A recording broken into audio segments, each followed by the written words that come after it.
বর্তমানে সবচেয়ে বেশি যে সমস্যার সম্মুখীন হচ্ছি সেটা হচ্ছে অটোরিকশা। অটোরিকশা একটা ক্যান্সার ব্যাধির মতো ছড়ায় পড়তেছে ঢাকার মধ্যে।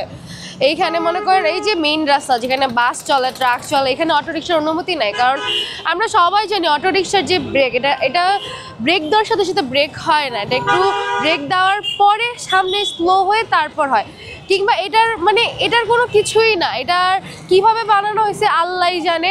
সো এটা এই রাস্তার জন্য খুবই ক্ষতিকারক। মানে এটা আপনার সবচেয়ে বেশি, আমি যদি বলি আমার দেখা মতে অটোরিকশা উল্টে যায়, যখন অটোরিকশা ইউটার্ন নেয় উল্টে যায়, বা বাসের সাথে ধাক্কা লেগে উল্টে যায়।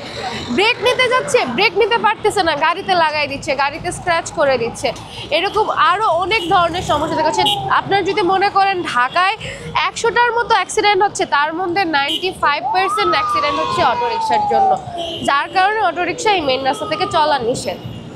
এই ট্রাফিক নিয়ন্ত্রণের জন্য আমরা অটোরিকশা বন্ধ করার জন্য রাস্তায় বিভিন্ন ধরনের পদক্ষেপ নিয়েছিলাম। ফার্স্টে যে রাত 8টা থেকে সকাল 8টা পর্যন্ত চলবে, তারপরে চলতে পারবে না, এরকম অনেক কিছু, কিন্তু কোনো কিছুতেই কিছু লাভ হয় না। শেষ পর্যন্ত আমরা এখন কি করি, আমরা এখন যে রাস্তায় অটোরিকশা চলা নিষেধ, একদম খুবই গুরুত্বপূর্ণভাবে নিষেধ, ওই রাস্তায় যদি অটোরিকশা দেখি তখন আমরা ওটাকে আটক করে একসাথে অনেকগুলো আটক করে আমরা কুড়িল চৌরাস্তা যে ডাম্পিং আছে ওইখানে দিয়ে আসি, যাতে তাদের অ্যাটলিস্ট শিক্ষা হয়। অটোরিকশায় ডাম্পিংয়ে দিলে সেখানে 7 থেকে 8 দিনের মতো এখানে রাখা হয়, তারপর একটা পরিমাণ ওদেরকে পে করে তারপর এখান থেকে ছাড়িয়ে নিয়ে আসতে হয়।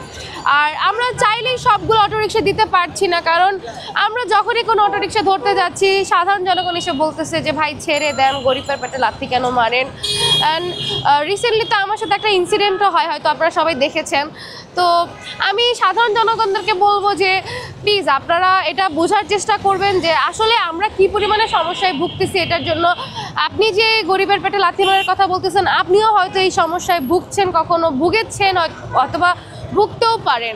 সো প্লিজ আমাদের কাজটাকে আপনারা নেগেটিভলি না দেখে একটু বোঝার চেষ্টা করবেন। আমার কাছে মনে হয় যেন বর্তমানে রাইট নাও এত দূর পর্যন্ত না, যে আমাদের বর্তমানে এই যারা অটোরিকশা চালাচ্ছে তাদেরকে আটকানো উচিত। তারা যদি তাদেরকে যদি আগে আটকানো সম্ভব হয় ওইটা তো পরের বিষয়। আমরা তো মেইন জিনিসটাই করতে পারতেছি না, অটোরিকশায় আটকাতে পারছি না, ডাম্পিংয়ে দেওয়ার পরেও অটোরিকশা চলাচল বন্ধ করতে পারছি না। আপনারা এখন সবাই দেখতে পারবেন যে রাস্তায় মানে অটোরিকশা ভরে গেছে, বাস ট্রাকের থেকে বেশি অটোরিকশা। মানে এই যে অটোরিকশা, এটা আমাদের একটা মানে ব্যাধি হয়ে গেছে আমাদের।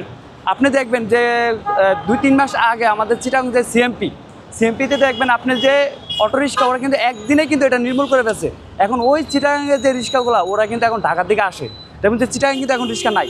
কিন্তু আমরা যদি এটা আমাদের ডিএমপি কমিশনার যে মহোদয় আছে, উপরে যে লোক যারা আছেন, আমাদের স্যাররা আছেন, তাদের সহায়তায় যদি আমরা চেষ্টা করি, তাহলে কিন্তু আমরা ঢাকা সিটিতে আমরা রিক্সা দখলমুক্ত করতে পারবো, আমরা উচ্ছেদ করতে পারবো।